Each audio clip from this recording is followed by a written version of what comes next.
आता बातमी मंत्र्यांच्या एका वादग्रस्त वक्तव्याची आहे। शेतकऱ्यांना थोडासा त्रास झाला तर एक वेळ आपण सहन करू, पण उद्योजकांना त्रास होऊ देऊ नका, हे वक्तव्य आहे पाणी पुरवठा मंत्री गुलाबराव पाटील यांचं। त्यामुळे पुन्हा एकदा वाद निर्माण होण्याची शक्यता आहे। एक वादग्रस्त वक्तव्य त्यांचं समोर आलेलं आहे। शेतीप्रधान देश अशी ओळख असणाऱ्या देशामध्ये मंत्र्यांनी असं वक्तव्य करणं कितपत योग्य असा सवाल उपस्थित होतो। तर मंत्री गुलाबराव पाटील यांच्या एका वक्तव्याचा राष्ट्रवादी शरद पवार पक्षाच्या महिला प्रदेशाध्यक्ष रोहिणी खडसे यांनी समाचार घेतलाय। त्यामुळे विरोधकांनी पुन्हा एकदा सरकार उद्योजकांची भलामण करत असून शेतकऱ्यांना वाऱ्यावर सोडत आहे असा आरोप केला।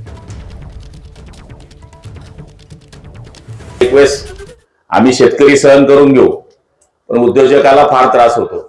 कारण की उद्योजकाला मजुराला पैसे द्यायचे, जे लाईट गेली तर असं म्हणता येत नाही की तुला मी पैसे देणार नाही, तो लॉस होतो, त्याच्या प्रोडक्शनवर लॉस होतो। आणि दुसरा नवीन येणारा उद्योग काय म्हणतो की जाऊ द्या साला, इथं लाईटच मिळत नाही तर कशाला उद्योग टाकायचा। आमची हात जोडून विनंती, एक वेळेस थोडासा शेतकऱ्यांना थोडा त्रास झाला तर आम्ही सहन करू, पण आमच्या उद्योजकांना त्रास होऊ देऊ नका, एवढीच आमची हात जोडून विनंती आहे।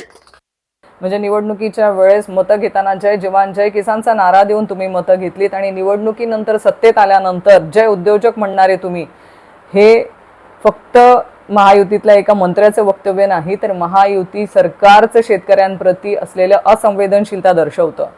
हे वक्तव्य शेतकरी विरोधी, शेतकऱ्यांच्या प्रती असंवेदनशीलता दर्शवणारं हे वक्तव्य आहे।